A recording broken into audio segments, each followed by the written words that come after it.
Hi, welcome to SBR Forum Videos. I'm Peter Loshak, and this is Into the Weekend with BetDSI, the call we do every Thursday with Brent, the headlines manager at BetDSI, where he talks to us a little bit about the betting action he's seen in college and pro football for the games coming up.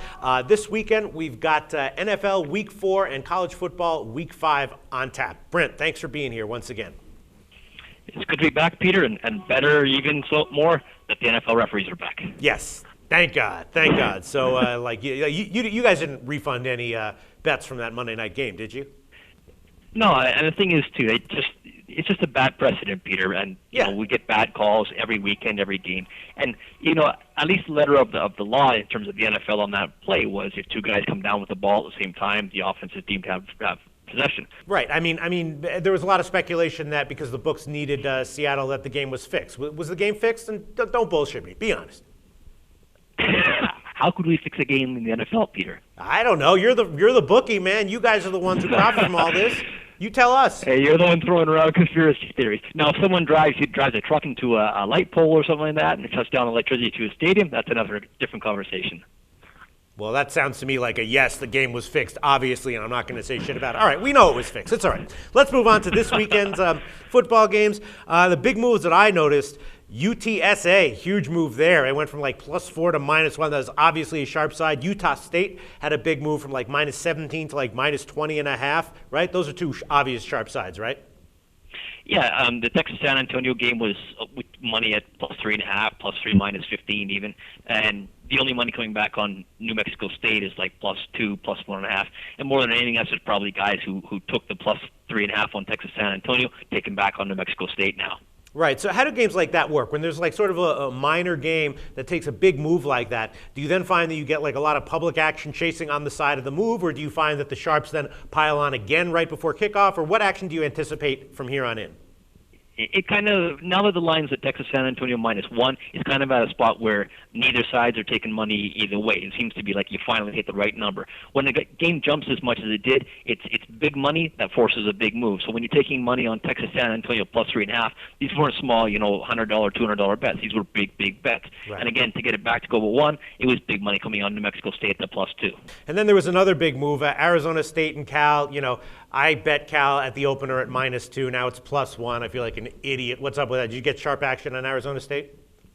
Sharp money on Arizona State +3. Yeah, it was all +3, +2, +1.5 was all Arizona State money. We had a little bit of, I'm going to say public money, Peter, don't get offended here, at the -2 and -1 with California. But it's kind of dead now with Arizona State -1, but the early money was definitely sharp money, Arizona State +3. Really? So you got sharps on Arizona State and the public on California? Aside from your bet, yes. Yeah, oh boy. And is that going to be a decision game for you?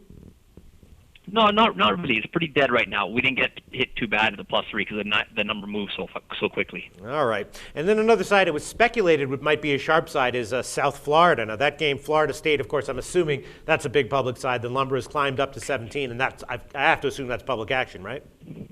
Yeah, we did touch 17, and we got sharp money back, +17 on South Florida, but the count is like 10-1 in terms of Florida State. Money's about two times in favor of Florida State, so it's just strictly public money all over Florida State there, Peter. Right. Not a whole lot of sharp money involved, not until it went to 17. All right, and then there was an interesting move. Arkansas and Texas A&M, it was 13.5. Now Arkansas is +14.5. What caused that move? I think people are looking at Arkansas and saying they're just not a very good team. They had all these high expectations, and emotionally they're just down. It's really, it's kind of like a recovery job now in terms of Arkansas. You've got to take a team that was ranked in the top 10 before the season started, and it's just getting beat up, and even lost last week, I believe, to Rutgers. Yeah. So it's just people who thinking Arkansas has no life left. So that's public money betting Texas A&M? It's not necessarily public money, but it has been big money. The dollar volume is probably 10-1 in favor of Texas A&M. Like I said, we've got absolutely nothing back on Arkansas. Wow. So that's going to be a big decision game for you then. We're going to need Arkansas. Unfortunately, we're going to need Arkansas to show up, yes. And did the sharps touch that at all? No, nothing at all. Really? See, that's very curious because whenever a game hits a key number like that, I just always expect you to tell me that there was like automatic sharp action on the other side. But you're telling me that no sharps even jumped at 14.5 on Arkansas. So far, I have nothing on Arkansas. Wow. We're at 15 right now with Texas A&M. That's pretty surprising and telling to me. All right, and then another game that's been kind of majorly discussed is Missouri at Central Florida. Some people speculating Central Florida is one of the best sides of the week. Have you gotten sharp action backing that up? We've got our count has been about 2-1 in favor of Missouri. Most of that is a +3, -115 where we are right now. But the money's all over Central Florida. Sharp money came in at -1.5.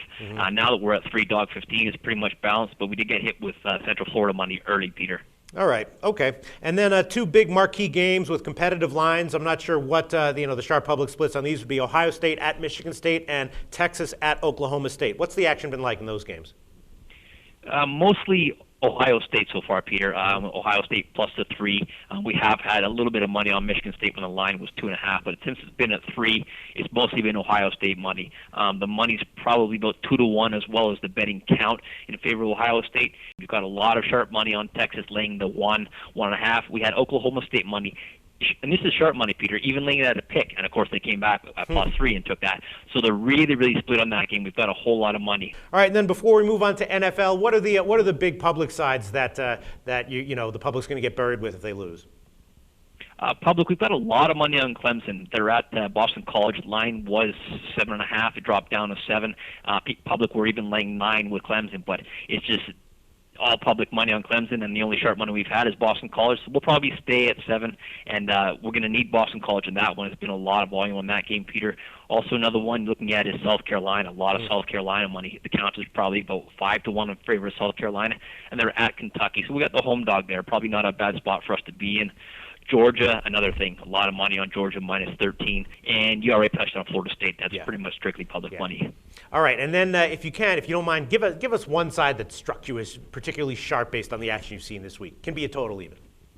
Louisville -10. We're still at -10, but that's just because we have so much public money on Southern Miss the other way. But really? sharp sides really like Louisville -10. A couple of people who we have a whole lot of respect for like Louisville there, so that's something to look out for, Peter. Yeah, I thought. Another one would be Marshall +17. They're at Purdue. That's surprising, Louisville one. I personally like Louisville myself, and I sort of assumed that would be a big public side. But you're saying the public is liking Southern Miss? Yeah, we're getting the money on the home dog there, but and it's kind of balanced off the sharp money that we've gotten on Louisville -10, so we kind of like that. Honestly, I could see us going to 10.5 on that game. That's amazing. So it's not that the public won't bet a home dog. They'll just only wait until a home dog is obviously the wrong side, and then they will bet it. Yeah. Unbelievable. I don't get into the psychology of sometimes people are sitting back waiting for a number, sometimes they're not, they just like a side. But Louisville Southern Miss has been really a big volume game for us just because of the higher dollar volume per bet on Louisville and just the higher count on Southern Miss. God, the public is so stupid. It's just unreal. But anyway, all right, let's move on to NFL. I'm assuming that Atlanta and Houston are big public sides, right? Atlanta's a big public side. Houston as well, yeah. Who else we got? New England, of course, and Arizona surprising. Well, maybe not surprising. Arizona has been surprising, so we've had a lot of public money on Arizona. Sharp money on Miami +7, though. That's a game where we're sitting at 5.5 right now just because the sharps we respect so much are on Miami. But I can see us needing Miami in that game pretty big because at 5.5, it's just all Arizona money. And if that line went back to 6, it wouldn't surprise me at all. All right, great. Finally, something you said makes me feel good because I did myself pound Miami at +7 when it opened. But that doesn't surprise me. Yeah, so I'm assuming that like Houston and Atlanta are also both getting, put in every teaser, and that if both those teasers cover, it's going to be bad. Yeah, we've got a lot of public money on Atlanta, and we did get a little bit of sharp money when the line went down to 6.5, and it went down to 6.5 because we got initial sharp money on Carolina +7.5. But that's an interesting game where you've had sharp money +7.5, sharp money laying the 6.5, and the public on Atlanta. So as long as that game doesn't end Atlanta by 7, we should be okay with that one. Right, and that'll be a disaster if it does. The Sunday night game is an interesting one. Giants-Eagles, a very competitive line. Vic versus Eli Manning. I'm guessing that's going to be a huge volume game with the public split and the sharps not touching it too much. Actually, no, Peter. The sharps I'm surprised at myself because it's kind of tough to like Philadelphia, but the sharps really like Philadelphia. A couple of guys we respect a lot have laid Philadelphia -1, and we're at -1.5 right now. But the public money is just drowning the Giants, and the Giants, they're getting a little bit healthy. They should get Knicks back, and Eagles haven't looked very good at all. but the Sharps really like them. So we'll probably hold the -1.5 or -1, and we'll need the Eagles and the Sharps to win. All right, and then is there any other notable sharp or public action from the NFL card that caught your eye? Well, another good situation for us is the Green Bay New Orleans Saints game. We have Green Bay -7.5. We have sharp money taking New Orleans plus the 7.5, and a whole lot of public money back in Green Bay. So again, that's a position, Peter, where we're going to need the Sharps to win, and we'll feel comfortable with that, of course. Okay. That line might touch down to 7 on Green Bay, but if you can go out and get the 7.5 with New Orleans, you'll be with the Sharps on that one. And we actually, surprisingly, we saw sharp money on Kansas City Chiefs at home plus 2.5. They were taking it earlier, and lines Kansas City -1 now. All right, thanks once again for all this great information, and we'll talk to you next week, Brent.